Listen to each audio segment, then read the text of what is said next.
Hey everybody, this is Russ from Retro Game Core. Today we're going to review the latest Anbernic handheld. This one is called the RG353P. Now this device might look a little bit familiar. After all, it does look a lot like a Super Nintendo controller, but it's also reminiscent of a similar device that was released by a different company about a year ago. And, like with that previous device, this thing just kind of oozes nostalgia. Now the RG353P uses the same chipset that was in the previous device they released, but this does have some significant changes. Number one, it's using a 4:3 aspect ratio display. They also doubled the RAM and also made it dual boot friendly as well. So out of the box you can run a version of Batocera Linux, or you could boot into Android 11 and take advantage of the touchscreen available on this device. And so in today's video we're going to do a deep dive and really get into the weeds about whether or not this device is going to be worth it. But if you're short on time, let me give you a quick summary before we get started. Number one, I think this device is great for Nintendo DS. All the games are going to play great, and that touchscreen really does improve the experience. On top of that, I was surprised to find that within Android, Nintendo 64 runs beautifully. With a little bit of tweaking, you can get just about every game to play at full speed.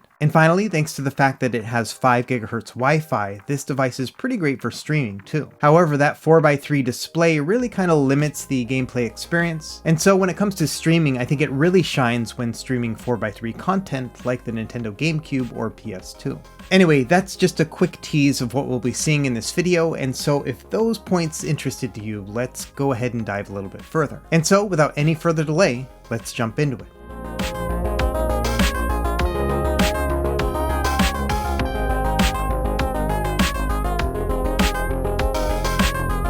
First, let's start with the specs. This device runs the Rockchip 3566. That's a quad-core A55 Cortex with a base clock speed of 1.8 GHz. It has 2 gigs of RAM and 32 gigs of storage, and that's where the Android installation resides. It has a 3.5-inch OCA laminated LCD with 4:3 aspect ratio and a touchscreen. The battery is 3500 mAh, which I found to get between 6 or 8 hours. It actually does really well. In terms of connectivity, we have 2.4 and 5 GHz Wi-Fi, as well as Bluetooth 4.2. And finally, this device is capable of HDMI output and has a headphone jack.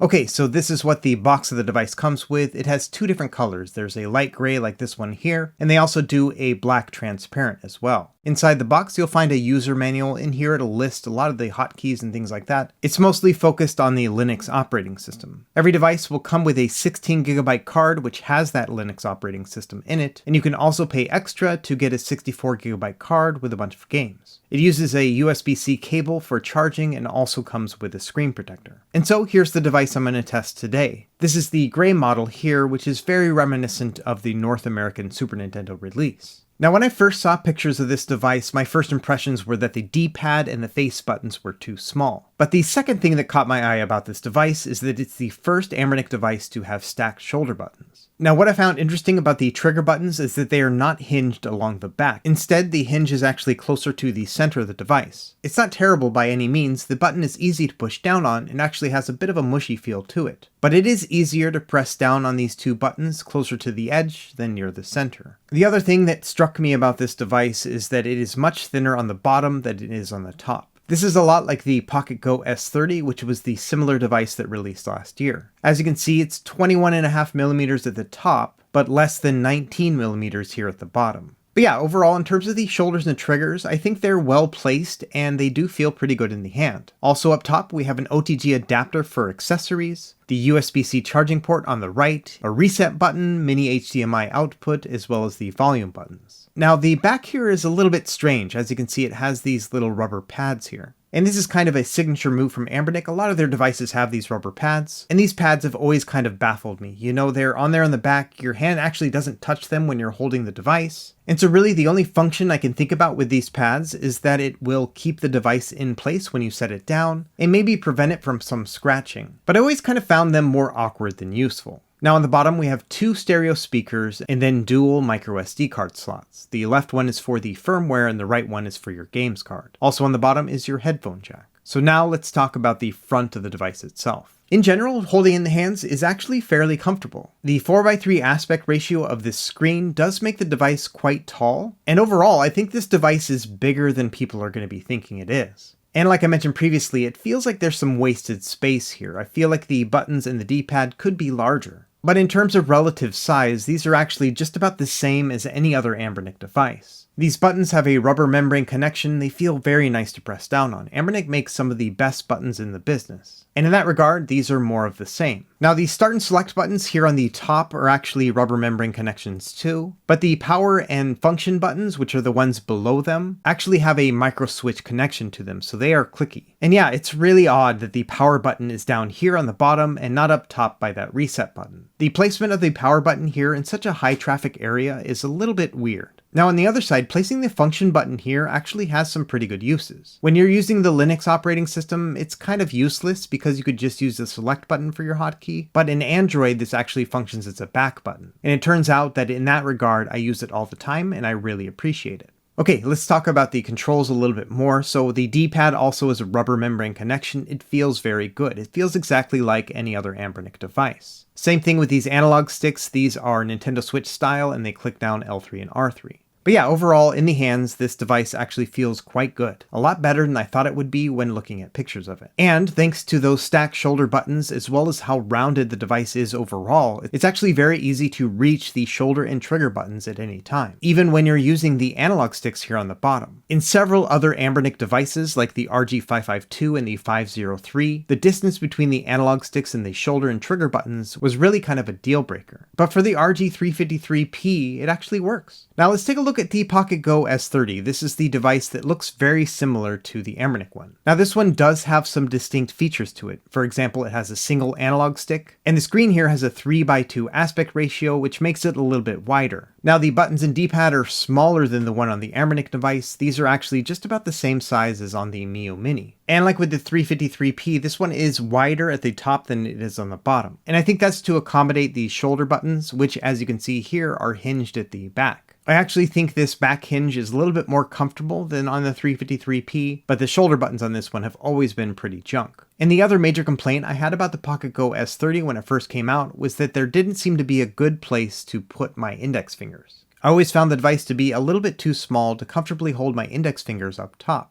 And the final thing I didn't like about the S30 was the D-pad. It was too small and too hard on the fingers. It didn't make it very fun to use for fighting games. Now regarding those specific concerns, the Anbernic 353P is much better. There's plenty of space for my index fingers just by virtue of how large this device is, and the plastic on the D-pad is much softer and it's a little bit bigger too. So yeah, when it comes to comfort between these two, I definitely prefer the Anbernic one. Now both of these devices seem to be modeled after the 8BitDo SN30 Pro. This one has a similar setup and has been out for years at this point. But as you can see here, the D-pad and the face buttons are much larger on the SN30 Pro than on the Anbernic. And so this is kind of what I was getting at earlier. I think that the buttons should be larger and just a little bit more comfortably placed. This is a device that has a lot of plastic around it, and so I feel like it doesn't need to be so cramped. Now of course the SN30 Pro doesn't have to deal with a 3.5-inch screen in the middle of the device, but all the same I feel like there could be a happy medium between the two. And finally, for comparison's sake, here is the original Super Nintendo controller. The D-pad and the face buttons on the 8BitDo seem to be an exact replica of the original controller here. And the difference in size here does mean a lot when you have it in your hands. The Anbernic buttons are about 30% smaller than the ones on the original Super Nintendo,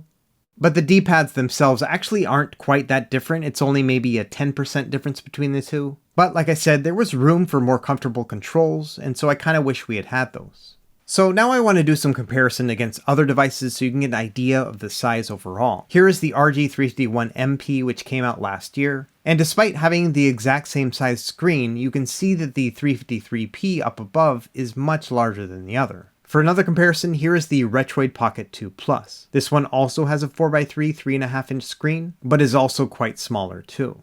Now here's the RG503. This is the device that Anbernic previously released. This has the same chipset but has a PS Vita OLED display. I was also surprised to find that despite having a much bigger screen, the 503 is not that much bigger than the 353P. Another one that a lot of people asked me about was the size comparison between this one and the 351V. Now it's kind of hard to compare the sizes of these two devices. Obviously the 351V is a vertical handheld, but they do have the same size screen, and just kind of overall when it comes to pocketability and size, you can see here that the 353P is still quite a bit larger than the 351V. As it stands right now, this is the third largest Anbernic device released today. At the end of the day, I think the rounded nature of this device reminds me the most of the PS Vita. They both kind of have that same ergonomic feel. But I will say the PS Vita button placement seems to be a little bit more masterfully crafted. For example, the analog sticks are a little bit higher up in the device, which makes them more comfortable to use. Whereas with the Anbernic device, they're just down on the bottom for convenience, but I wish they were just a little bit higher too. Let's talk about weight. This thing weighs about 210 grams altogether, which makes it a little bit heavier than the Retroid Pocket 2 Plus, as you can see here, but it is lighter than a lot of other devices. For example, the RG351V is heavier. Same thing with the RG503. Okay, and final comparison here is going to be the screen quality compared to other 3.5-inch displays. Now, all three of these devices are running at 75% brightness, and probably the first thing you're going to notice is the device up top is much brighter than the other two. In fact, just the overall brightness of the screen seems to be more than the others. But still, brightness aside, you can see that the coloring on the 351MP is a lot richer than the other two. It also seems to have a little bit redder of a tone as well. Now here I've reduced the brightness on the one up top to about 25% brightness, and the 351MP is at 50% brightness. And so these are pretty close to being equal at this point, and here I think it's even more apparent that the richness and saturation of the 351MP is better than the other. And the reason I'm using the MP for comparison here is because that screen in particular is my favorite 3.5-inch screen. So I don't think it's going to dethrone the 351MP's screen, mostly because the color seemed a little bit more washed out and it has a greener tint to the overall screen. But when it comes to real-world use, when you're not comparing it against another screen, I think the 353P screen is fine on its own. It just didn't really impress me like the one on the 351MP.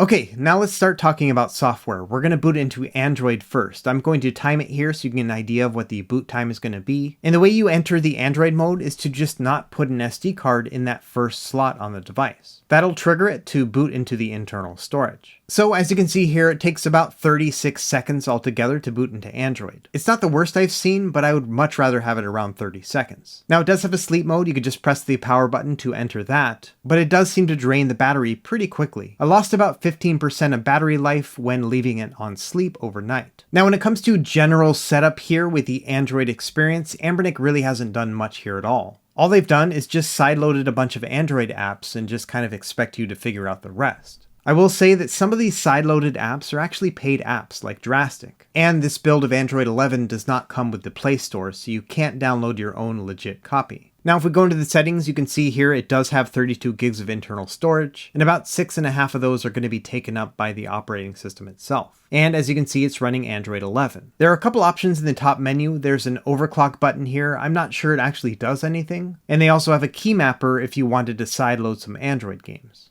And I'm not going to get too much in the details about the Android experience because I'm hoping that we'll get a custom image here soon. But I do want to make a note here that 2 GB of RAM does not make a snappy Android experience. A really good example of this is when I tried to load the Launchbox front end. The navigation on Launchbox was so slow that I ended up just not using it at all. But honestly, I didn't lose a lot of sleep over that because we have the Linux operating system that we can use as well. And when it comes to front ends and navigation experience, I vastly prefer Linux over Android. So we're going to boot up the stock firmware here and also time it as well to see how long it takes. And one note I do want to make here is because this uses the same chipset as the RG503, the developers who have already been working on that device are probably going to be able to port something over to this one very quickly. So first thing you can see, it takes only 30 seconds to boot this one instead, and I bet with custom firmware it's going to be even faster. Now, I'm not going to spend a lot of time talking about this firmware either because I fully expect there to be custom firmware out in the next week or two. But I will make a note here that the stock firmware is almost exactly the same as the one on the 503 as well as the RG552. They've basically taken a build of version 29 of Batocera and then just adjusted it to their needs. So it is preloaded with quite a few themes and some of these look pretty good, but a lot of the emulators and their configuration is not very optimized. And so in this regard, I would say, yeah, you can probably use this for a little bit as you get acquainted with the device, but I strongly recommend checking out custom firmware when it's available. And I'll be sure to make a video when that does happen. But I think that's enough time talking about hardware and the overall software experience. Let's actually start talking about gameplay and performance next. I'm going to start with the easy systems and move my way up. And for all of these easier systems, I do recommend using the Linux firmware. But as you can see, those easier systems, things like the Nintendo Game Boy Color, Game Boy Advance, they all run just fine. Obviously the Game Boy Color and Game Boy Advance don't fit a 4x3 screen exactly, and so you will have to deal with a little bit of pillar boxing or letter boxing depending on the system. But overall I would say those complaints are relatively minor, these all look very good. But of course, this device shines on systems that were made for 4x3 content, things like Sega Genesis or the Super Nintendo. And I'm happy to report that all of these play really well. In fact, for these systems, I was using a filter in order to smooth out the pixels, and generally that will create a pretty heavy CPU tax, but as you can see, it's still running at full speed. In fact, if we take one of the hardest Super Nintendo games to play, which is Yoshi's Island here, and I turn on fast forward, as you can see here, it still runs at about 80 frames per second. That means it has a pretty good amount of headroom that it can go higher than 60. And so what that means to me is that when you're playing this, even with a filter enabled like I have here, you should expect full speed for any Super Nintendo game at all. And to me, that's a great milestone. This is a device that is modeled after a Super Nintendo controller, and it can play Super Nintendo, so that's pretty cool. And so next I want to move over to arcade.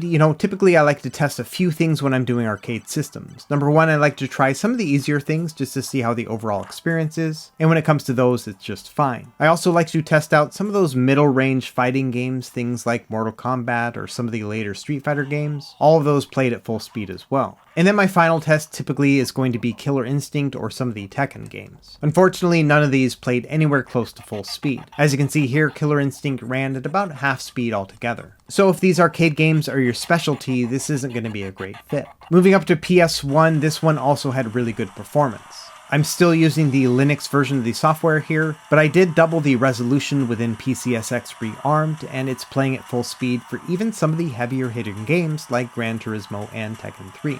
So that's a great sign here. I think that I can comfortably say that any PS1 game is going to play at a 2x resolution with no problem. And by virtue of using a 4x3 screen like this, they look great. Now to me, Saturn was kind of a big letdown. On the Linux side, as you can see here, it's not running at full speed. Unfortunately, I'm not able to pull up the frame rate because none of the hotkeys actually work. This was the same problem with the RG353. In fact, in order to exit a game, you have to reset the device altogether. And unfortunately, the Saturn emulator that they sideloaded onto the Android side actually crashed every time I tried to open it. And so Saturn doesn't play very well on Linux and doesn't play at all on Android.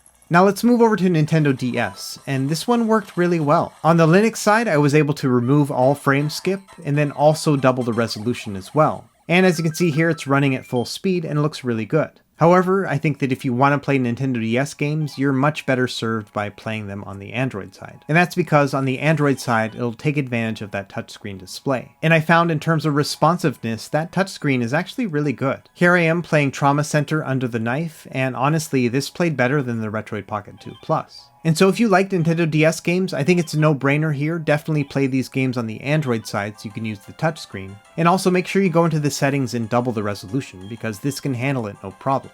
Okay, let's move over to Nintendo 64, and I did the same thing here where I started on Linux and then went over to Android. On the Linux side, the Nintendo 64 performance was just okay. Some of the lightweight games, things like Mario Kart were just fine, and even F-Zero GX played at full speed on default settings. But when you get to those higher end games, things like Cruisin' USA, you can definitely hear some slowdown.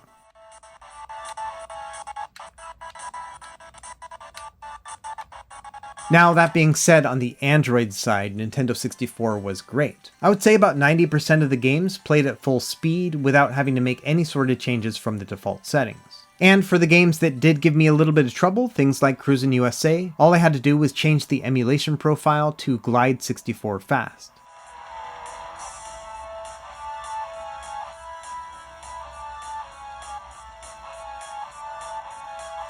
And so I would say across the board, if you're looking for a device to play Nintendo 64, the Anbernic RG353P is one of the first Anbernic devices to actually be able to do that well. I would definitely recommend playing this on the Android side more than the Linux side, but I was surprised to find that after a couple tweaks, every single Nintendo 64 game played at relatively full speed.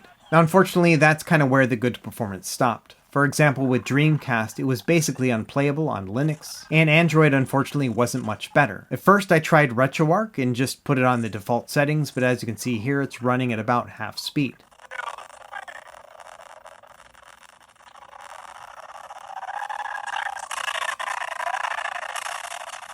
And then I set it to a frame skip of 1 within the RetroArch settings, and it does play a lot faster, but the gameplay itself gets a lot choppier and becomes not very fun. And so next I sideloaded the Redream emulator because I was hoping the auto frame skip on this app would make things a little bit better. But unfortunately, as you can see here, even with that auto frame skip, it only gets about maybe 90% speed. And unfortunately, the success rate here was about 50-50. You know, you could use the frame skip in RetroArch like here with Sonic Adventure 2, and it was relatively playable. And in some games like Marvel vs. Capcom 2, Redream did work well. But with others like Dead or Alive 2, Redream struggled even to get about 2/3 speed. And so I think overall my assessment here is that Dreamcast is not that great on this device, and it may not be even with custom firmware. So if you're looking for perfect Dreamcast, this isn't going to be the device for you. Okay, now let's talk about PSP. On the Linux side, it actually stretches out the image to take up the whole screen. And unfortunately, if you try to go into these settings on the Linux side and adjust the aspect ratio, it doesn't work. And so you're stuck playing all these games stretched to 4:3. Now, luckily on the Android side, that isn't an issue. It will play at the original aspect ratio, although it will have some letterboxing, as you can see here. Across the board, I found that the only acceptable settings were to set it at a 1x resolution, as well as a frame skip of 1. That, of course, is going to lead to some choppier gameplay, but a lot of games do play at relatively good speeds. So I would say basically every PSP game up to that middle tier. You know, things like Virtua Tennis or Ridge Racer or Secret Agent Clank. These games would have some slowdown every once in a while, even with the frame skip. But if you really have a hankering for PSP, this might be okay. I would say in general, it actually performed better than Dreamcast. Now I also want to point out that playing PSP games on a 3.5-inch 4:3 aspect ratio display is not really that great of a time anyway. But if you do want to play PSP, these are the settings I recommend. Now, if we move up to some of those harder games, you know, things like God of War Chains of Olympus, even with a frame skip of 1, this really doesn't play well at all. In fact, I think the best you can expect is about 75% speed. So yeah, unfortunately, I would not say this is a PSP machine either. Now, it looks like Anbernic had some very wishful thinking because they also loaded the GameCube and PS2 emulators on the Android side of this device. And so of course I did decide to test them out, and I was surprised to find that a couple games did play pretty good on GameCube. For example, here with Crash Nitro Kart, this is basically full speed.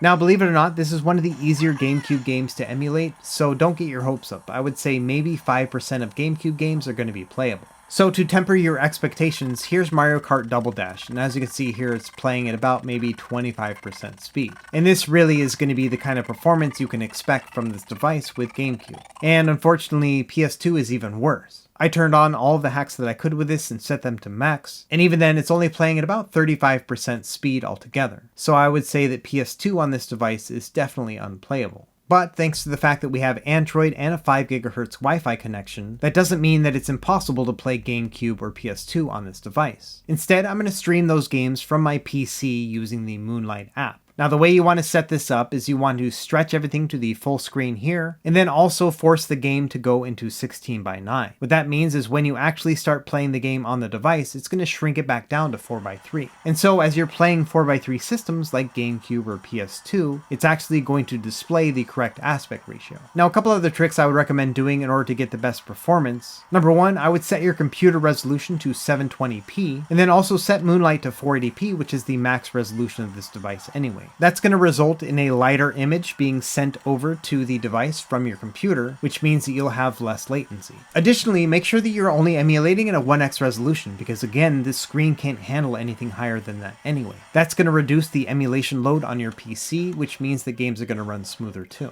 Now, when it came to Metroid Prime, I actually played this using the Prime Hack app on my Windows device. This allows you to use dual analog controls with this game, and so in particular I wanted to show this off to show you what the experience is going to be like when playing a twin stick shooter on this device. And I gotta say, it's not that great. Part of that has to do with the small Nintendo Switch style analog sticks, but also this is not a very ergonomic setup for a twin stick shooter like this. Like I mentioned before, the distance between the analog sticks and the triggers is kind of high, and it does kind of create an awkward position for your hand. But that being said, any game that is not a dual analog stick setup is actually really great on this when it comes to streaming. I had a great time playing both GameCube and PS2 games on this little device. Now, of course, you could stream other systems. You could do Wii U or Switch or PS3 or things like that if your computer can handle it. But in the end, I would recommend using 4x3 systems like PS2 and GameCube. It's just a much better fit for this display. Now, a lot of people also ask me about doing Xbox Game Pass cloud streaming. But unfortunately, because Anbernic didn't ship Google Play with their Android build, you actually can't run Game Pass natively. So to do a workaround, what I did is I opened up a browser on my computer and then streamed that via Moonlight to the device.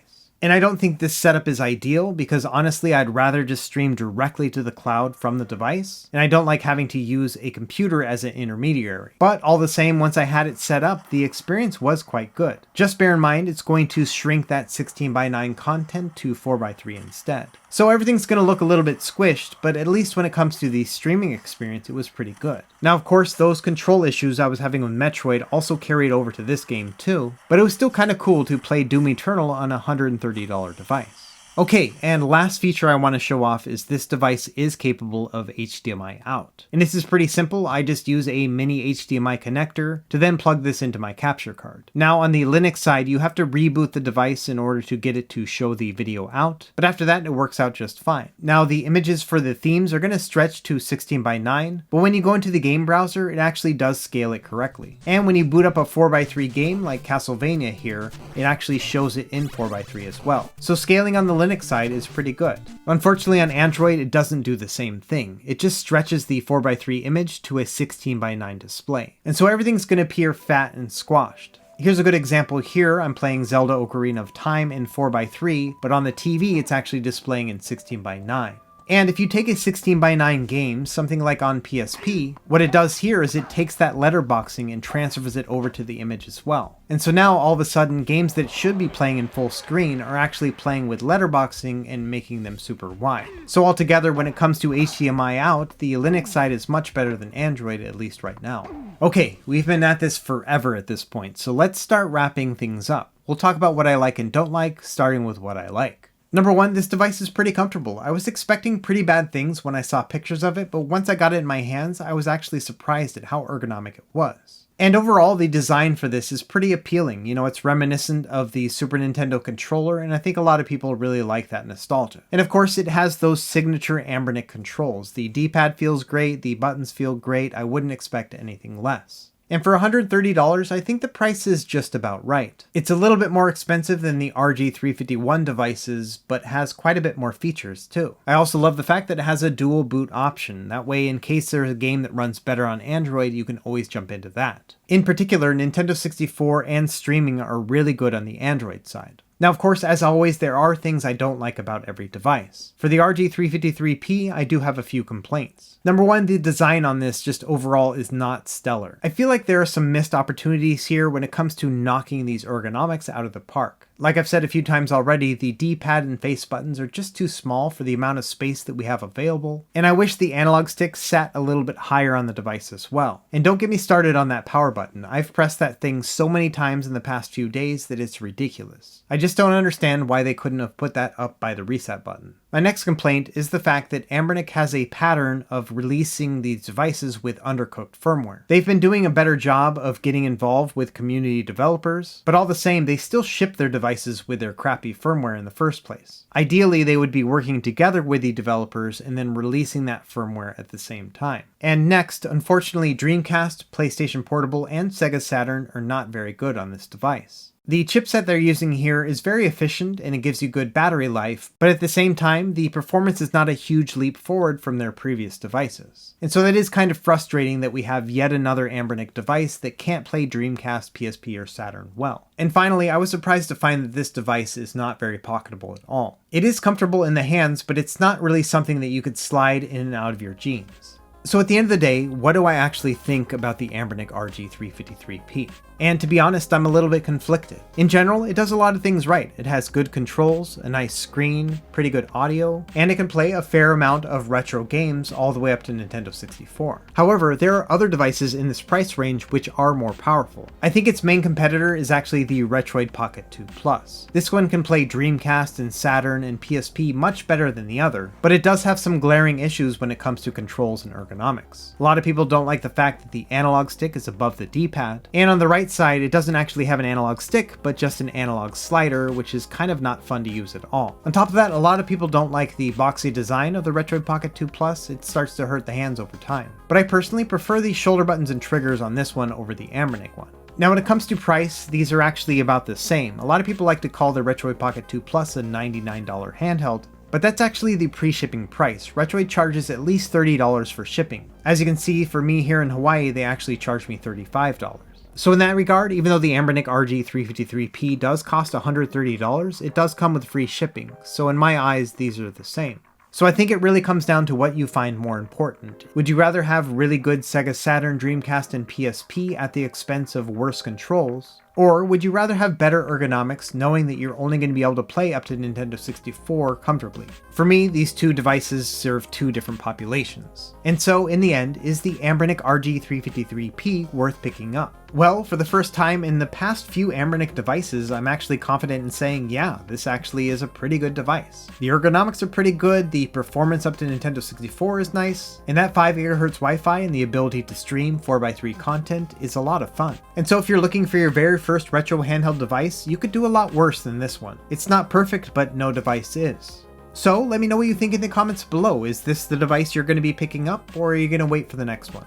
As always, thank you for watching, and be sure to like and subscribe if you found this helpful, and we will see you next time. Happy gaming.